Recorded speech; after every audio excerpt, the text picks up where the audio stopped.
অনেকেই আমাদেরকে প্রশ্ন করে থাকেন যে ভাই আমি তো 2-3 ঘন্টা ঘুমাই, আমার তো কোনো সমস্যা হয় না। ভাই বিশ্বাস করেন, আপনার সমস্যা এখন হচ্ছে না। আপনি একটা এই মুভমেন্টের মধ্যে আছেন বা বয়সের কারণে বা একটা এনার্জি লেভেলের মধ্যে আছেন, কিন্তু আমাদের শরীর 30 বছর পার হওয়ার পরে, অর্থাৎ 30-35-এর মাঝামাঝিতেই আমরা আমাদের বডি ডিক্লাইন মোডে যাওয়ার চেষ্টা করে। কারণ ছোটোবেলায় আমরা যে পরিমাণ দৌড়াদৌড়ি দৌড়ঝাঁপের মধ্যে থাকি, আমরা 25-30-এর পর আর সেই দৌড়ঝাঁপের মধ্যে থাকি না। তো 30-এর পরে আমাদের শরীর ডিক্লাইন মোডে যেতে থাকে।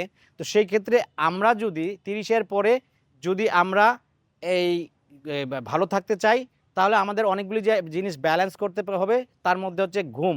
ঘুম এই কারণেই যে সার্কাডিয়ান রিদম বলে, অথবা দেহঘড়ি, বাংলায় দেহঘড়িও বলে থাকে। আল্লাহ বা সৃষ্টিকর্তা আমাদের শরীরে এমন একটা ঘড়ি সেট করে দিয়েছেন, প্রত্যেকটা সময়ের সাথে সাথে আমাদের হরমোনগুলির একটা সম্পর্ক আছে। যেমন ধরি, আমরা সকাল 6:30-টার দিকে ঘুম ভেঙে যায় বা বিছানা থেকে উঠার তাড়া ফিল করি। কারণ কি? কর্টিসল 6টার দিকে বা 6:30টার দিকে আমাদের বাড়তে থাকে এবং 2টা পর্যন্ত সেটা একদম চূড়ায় চলে যায় এবং চরম মাত্রায় চলে যায়। এরপরে আবার ডিক্লাইন হয় সন্ধ্যাবেলায়, এই কর্টিসল পড়তে থাকে, 9টার সময় একদম ড্রপ হয়ে যায়। তখন 9টার সময় আমাদের শরীরে রাত 9টায় মেলাটোনিন নামে একটা যে হরমোন, সেটা তৈরি হয়, যে কিনা আমাদের ঘুমের ভাব তৈরি করে। তো আমরা যখন এই ঘুমের ভাবের সময়টাতে 9টার পরে আমরা যখন ডিভাইসে আক্রান্ত থাকি, আসক্ত থাকি, মোবাইল অথবা ল্যাপটপ, টেলিভিশনে স্ক্রিনের যে ব্লু রে, গ্রিন রে, এটা আমাদেরকে জাগিয়ে রাখে, যার কারণে মেলাটোনিনকে ডিস্টার্ব করে এবং শরীরকে সিগন্যাল দিতে থাকে যে এখনও রাত হয় নাই, এখনও ঘুমের সময় হয় নাই। সেই ক্ষেত্রে আমাদের মেলাটোনিন ঠিক মতন কাজ করে না, যার কারণে হরমোনের ইমব্যালেন্স হয়। যারা এই 9টা থেকে 2টা বা 3টার মধ্যে ঘুমাতে পারলো, তারা আসলে খুব ভালো একটা এই ফসল কাটতে পারলো, ঘুমের উপকারিতা নিতে পারলো।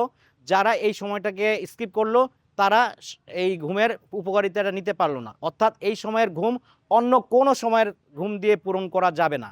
তো সেই ক্ষেত্রে মনে রাখবেন যে আমরা 9টা থেকে 2টা বা 3টার এর মধ্যেই ঘুমানোর যে পরিপূর্ণ 5-6 ঘন্টা 7 ঘন্টা যা পারি, ওই সময়টাতে আমরা ঘুমিয়ে আমাদের প্রপার উপকারিতাটা বা বেনিফিটটা আমরা নিতে চেষ্টা করব। সেই ক্ষেত্রে যারা রাত্রি জেগে কাজ করেন, তাদের জন্য দেখবেন তারা আসলে নানা রকমের হরমোন ইমব্যালেন্সের হয়। তার মধ্যে হচ্ছে ইনসুলিন ইমব্যালেন্স হয়, যার কারণে ডায়াবেটিসের মধ্যে আমরা পড়ে যাই। এরপরে আমাদের ক্ষুধামন্দা অর্থাৎ হাঙ্গার হরমোন যেটা, সেটা আমাদেরকে ইমব্যালেন্স হয়, যার কারণে আমরা কখনো বেশি খেয়ে ফেলি, কখনো কম খাই। স্যাটাইটি হরমোন, যেই হরমোনটা আসলে আমাদের সিগন্যাল দেয় যে আর তোমার খাওয়ার দরকার নেই, তুমি ফুল হয়ে গেছো, তোমার আর খাদ্যের দরকার নেই, সেটা আমাদের ঠিক মতন কাজ করে না। ঠিক একটা গাড়ির বা বাইকের যে সিগন্যাল দেয় মিটার, ঠিক মিটার যদি ভুল রিডিং দেয়, তাহলে রাস্তার মধ্যে যখন বিপদে পড়বেন, ঠিক স্যাটাইটি হরমোন যদি আপনার কাজ না করে, সেই প্রবলেমের মধ্যে পড়বেন।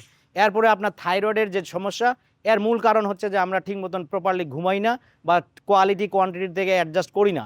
যার কারণে আমরা যারা এখন 2-3 ঘন্টা ঘুমাই খুব হ্যাপি যে আমার কোনো সমস্যা হচ্ছে না, আপনারা ধরে রাখেন যে আপনারা অল্প দিনের মধ্যেই আপনি এটা বুঝতে পারবেন যে আপনার শরীর আপনার সাথে দিচ্ছে না, আপনার ব্রেন আপনাকে দিচ্ছে না।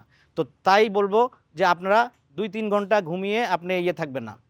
মনে রাখবেন 200% যারা 4 ঘন্টা ঘুমায়, 200% তার গ্যারান্টি যে 200% তার হার্টের রোগ হওয়ার বা কার্ডিওভাস্কুলার ডিজিজ হওয়ার সম্ভাবনা আছে।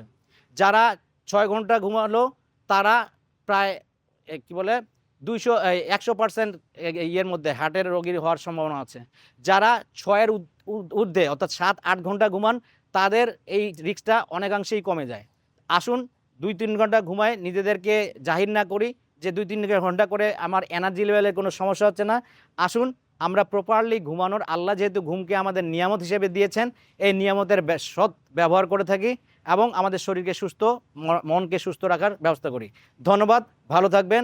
আর যদি প্রশ্ন থাকে প্রশ্ন করবেন, ভিডিওটি ভালো লাগলে শেয়ার করবেন, লাইক দিবেন।